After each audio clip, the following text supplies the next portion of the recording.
what's your secret? You got the kind of vibe that leaves me speechless. It could be model multitasking genius. Yeah, you got it all.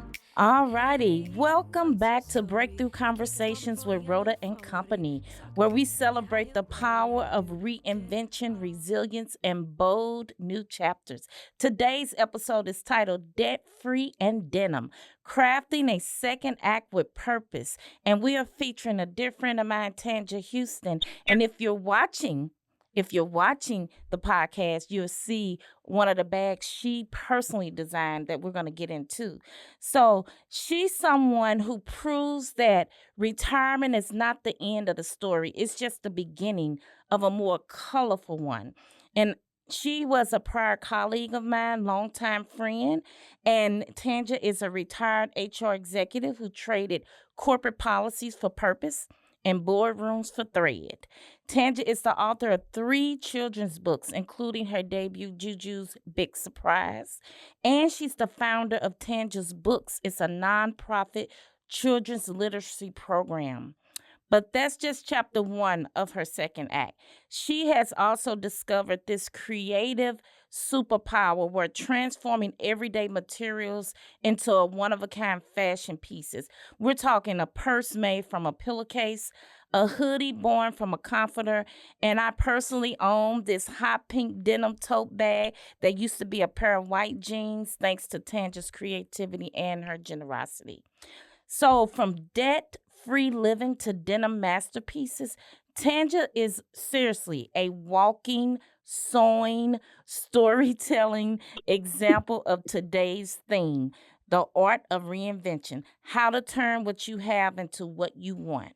Tanja, welcome to the show, and thank you so much for saying yes. Oh, thank you, Rhoda. My pleasure to be here. I know, I'm just so happy.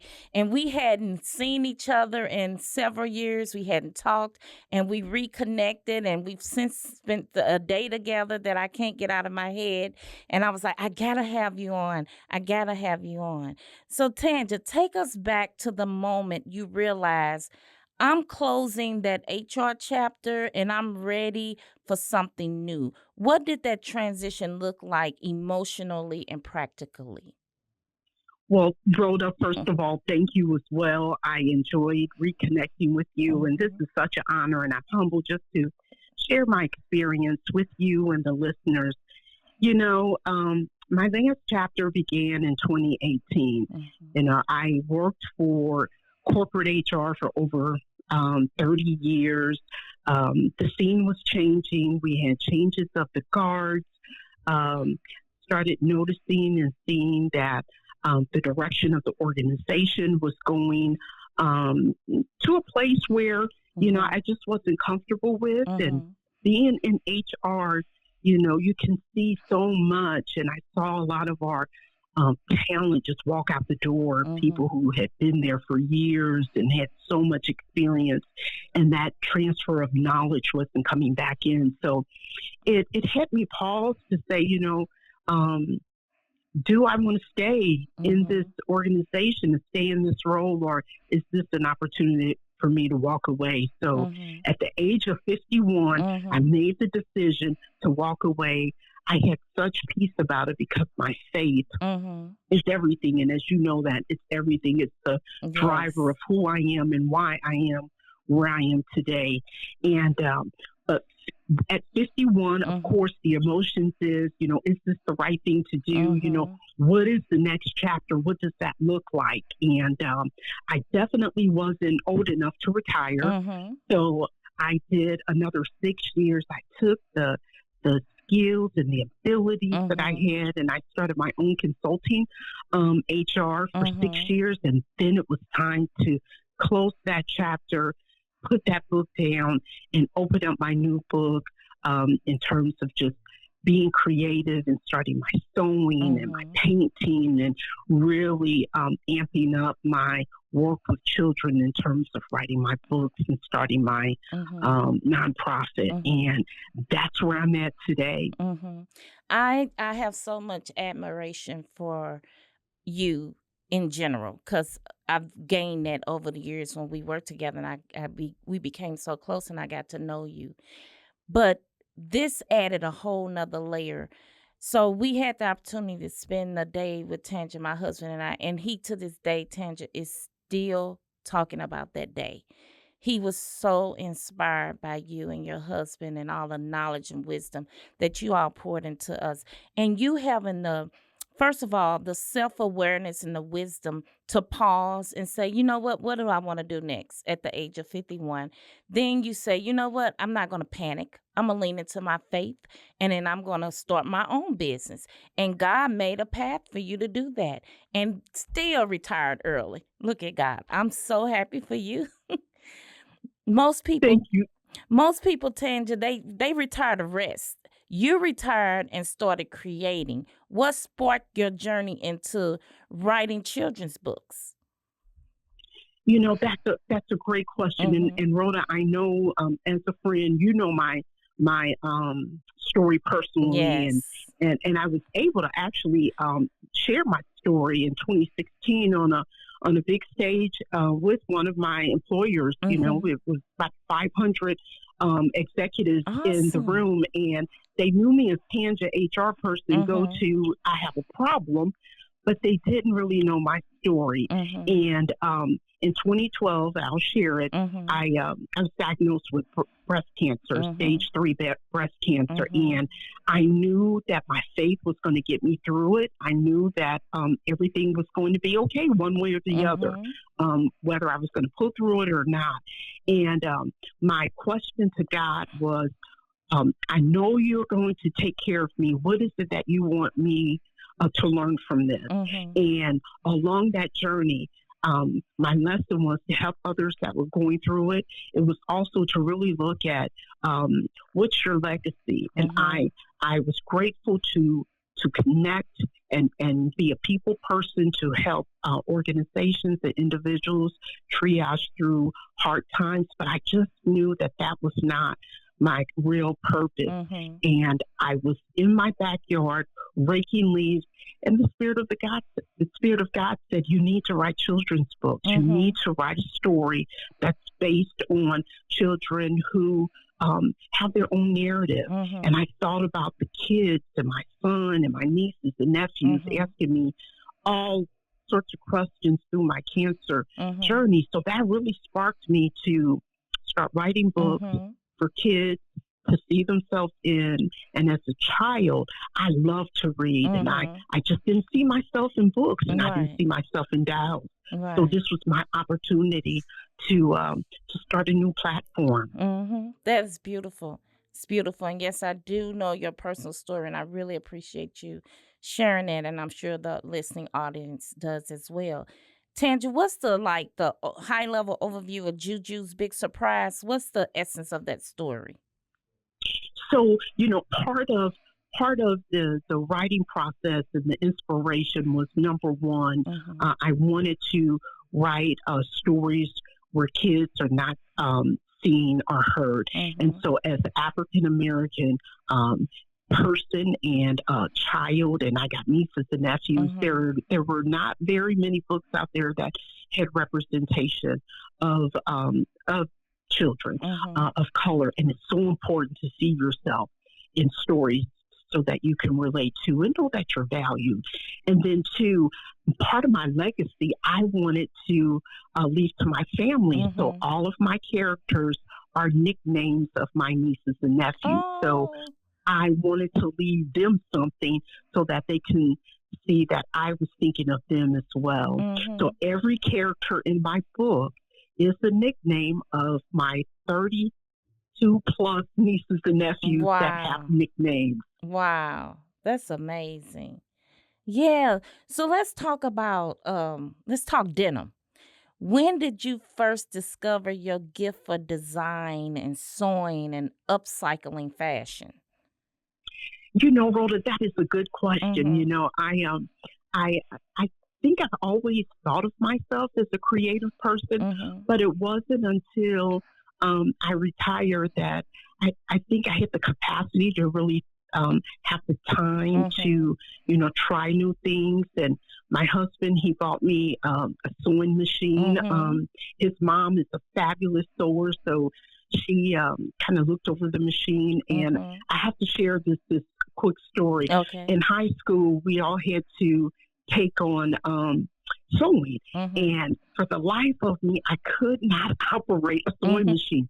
Couldn't do it. And thank God I had a great teacher who liked me, so I was able to get through it. But that was the very first thing that I tackled. I made my very first pillowcase and pillow, and then I just went from there, and I just started just trying new things, and I really discovered that I do have a knack for it. I have a talent for it, and I just enjoy taking what I currently have and seeing how I can repurpose it, how I can give it new life, how I can bring it back to life.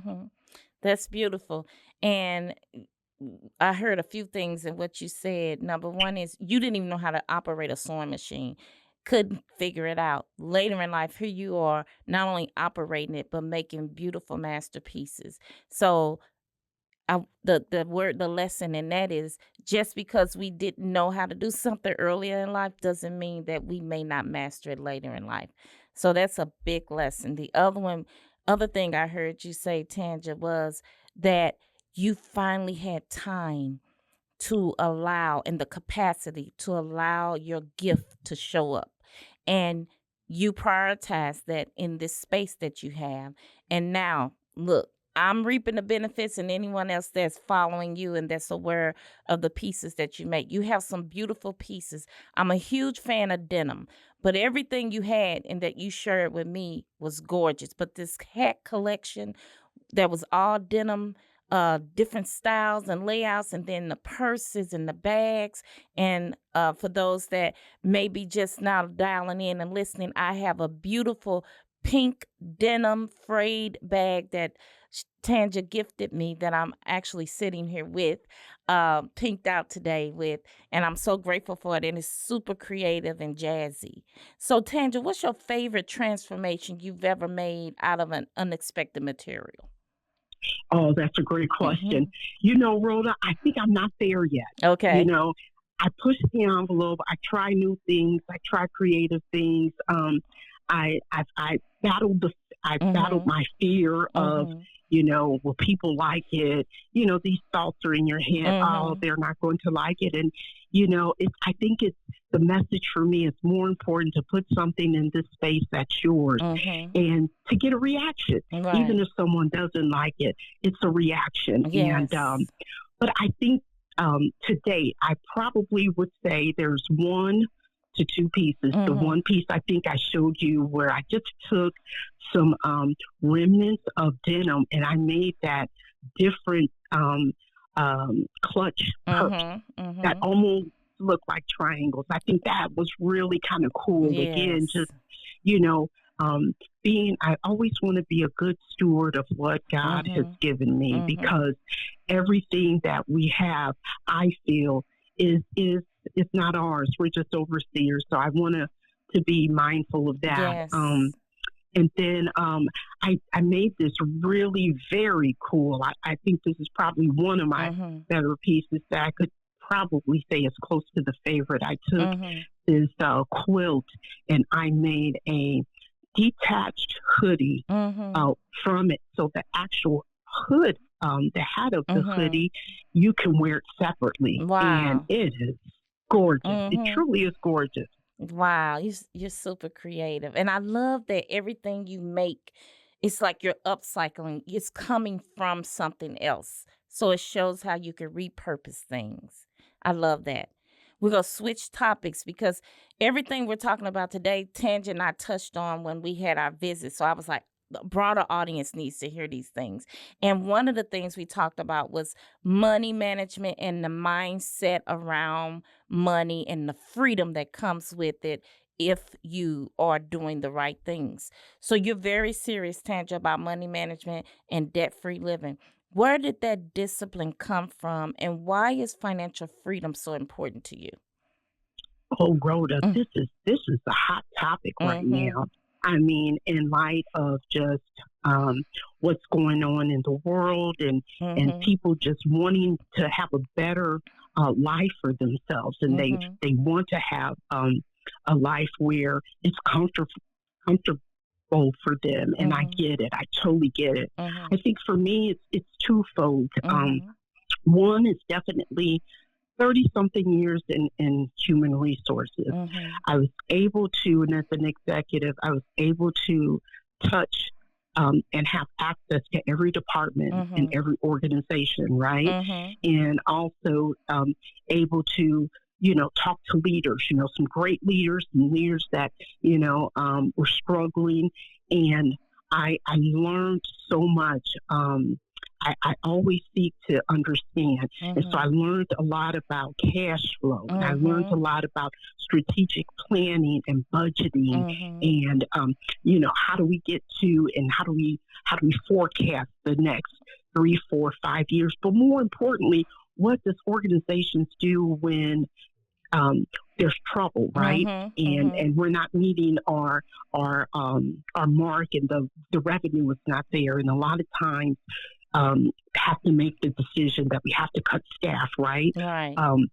But one thing that I think was always an opportunity that I've learned um, in the corporate world as well as being a consultant is that we have the capacity to make the change without really affecting the lives of individuals. Mm-hmm. And what I Mm-hmm. mean by that is just really have an a gauge on, what is our spending like? Mm-hmm. We have to have a clear picture of what's coming in, but more importantly, what's going out. Right. And I applied that in my life. I took Mm-hmm. all those lessons, Mm-hmm. 58 years of just seeing how people do it on a professional basis and Mm-hmm. on a private basis. But Mm-hmm. I will have to say the foundation, if I could just share Mm-hmm. something with you, is Yes. my mom. Mm-hmm. I grew up as a family of 11, Mm-hmm. 9 girls, 2 boys. I'm number 11. Mm-hmm. And my mom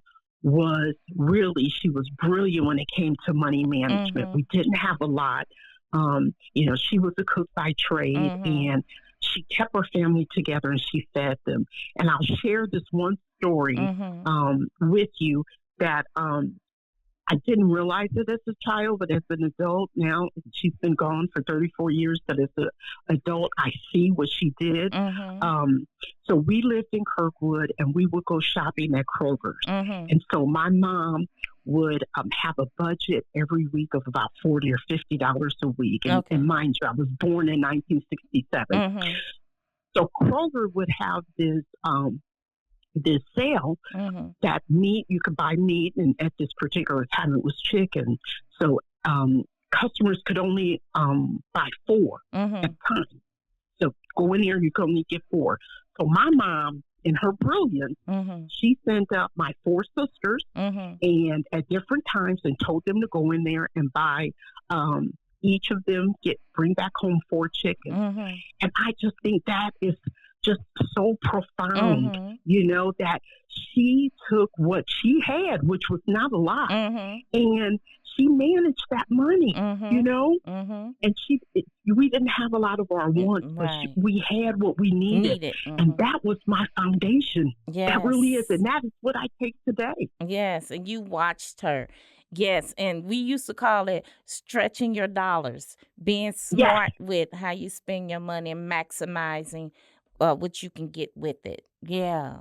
That's beautiful. So, Tanja, for listeners who want to reinvent themselves, but they might say, I don't have the money, what wisdom do you want to offer them? And I get it. I want to Mm-hmm. first say I get it that, I will be remiss to say that you can't get anywhere in life if you don't have money. I would be Mm-hmm. remiss, and that is very true. Right. But I think the key to your question Mm-hmm. that I would say to the listeners is you want to reinvent yourself, Mm-hmm. and that starts with this. Yes. Money can never, ever, ever reinvent you. You have to do it. Yes. Money is a byproduct Mm-hmm. of who you are and what you do Mm-hmm. and what you put forward. And I used to counsel leaders and just individuals Mm-hmm. who wanted to have some feedback. And I Mm-hmm. always say, and I'm true, and I would say this to the day I die. Mm-hmm. If you're good at what you do, the money will come. Yes. Yes, I believe that too, Tanja. And to the point you just made, reinvention is an inside out job. To your point, it starts on the inside, and then what shows up on the outside is what's going to draw those gains. So Yes. true. Wow. So, Tanja, tell us about your Tanja's Books, your nonprofit. What impact are you looking to make in children's literacy? Well, thank you, Rhoda. Mm, So, my Tanja Huston Books, we are a book charity mm-hmm, that we provide children with reading deficiencies their own personal in-home bookcase mm-hmm, and culturally relevant, age-appropriate books. mm-hmm, So each child receives that, and we also provide reading therapy as well. mm-hmm, Um, it is just so important.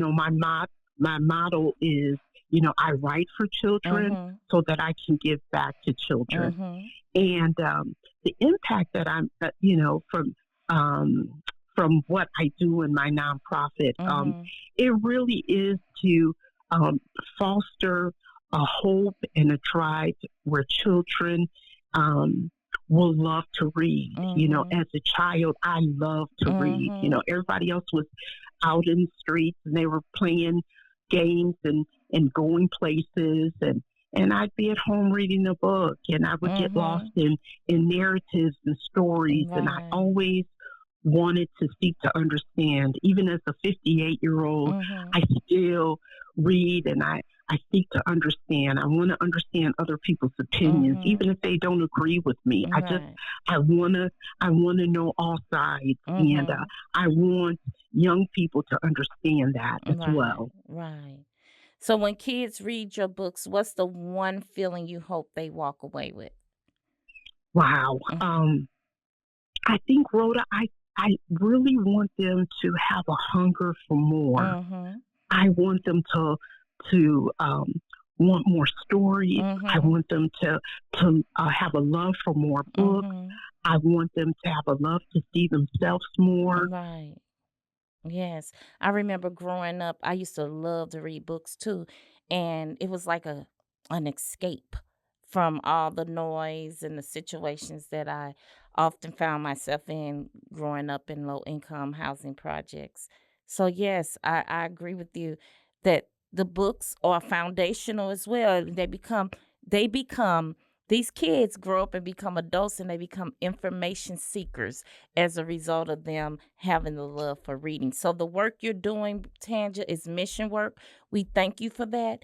You took your gift of writing children's books to a whole nother level and started this nonprofit, Tanja Huston's Books, where you are like putting like the pressure, putting more behind it, and you're delivering them. Like I actually got to see the bookcase that you're providing. These are whole bookcases she's providing to the families with books. It's amazing. I love it. So, Tanja, you're Th- doing a great work. You're doing a great work. Thank you, Rhoda. Thank you. And so, if you can give one sentence of advice to someone entering their second act, whether it's retirement or career change or just reinvention, what would it be? Another great question. Mm-hmm. Wow. It is. It's a great question. I would say in a mm-hmm. one sentence advice. Envision the life you want. Mm-hmm. See it. Mm. Don't be afraid to look at it and Yes. and know what you want, and then do the work. And what Yes. you'll find, it's not even work when you can Mm-hmm. envision. This is the way I want to see. Mm-hmm. This is the way I want to be. This is the environment I want to live in. Mm-hmm. These are the things that I want to be exposed to. Um, when you have that vision, Yes. then you just go for it. And it Yes. doesn't feel like work. It doesn't. Right. Trust me. I That's love where I'm that. at. It doesn't feel like work. You have to first see it in your mind. And if you can visualize it, you can have it. Yeah, you're Yeah. right. It doesn't feel like work. It just feels like you're pursuing a passion, something that you have in your mind. Yeah. Well, Yeah. Tanja, you are living proof that purpose doesn't retire, it just changes uniforms. So I really appreciate you coming on. from HR executive to author to designer and financial wisdom coach in disguise. You have really shown us all how to turn what you have into what you truly want. So thank you for blessing us with your story, your creativity, and your courage to reinvent. I really appreciate you. So Thank you so much, you're Rhoda. welcome. Thank you for this platform. Yes. And thank you, listeners. You have what it takes. You really Yes. do. That's my inspiration to you. Don't give up. Right. Don't be afraid to try. Don't be afraid to fail. But you have everything you need. Yes. Trust in that and believe in that. Trust that and believe in that. So to our listeners, may today's conversation remind you that you don't need more resources. You just need more resourcefulness. Start where you are. Use what you have. Build what you dream. This is Breakthrough Conversations with Rhoda and Company, and we'll see you next time. Thank you. Hey, what's your secret? You got the kind of vibe that leaves me speechless. It could be model, multitasking genius. Yeah, you got it all. Hey, what's your story? A kick-ass mom and 40 under 40. It's soccer practice in your high heel glory. Yeah, you do it all.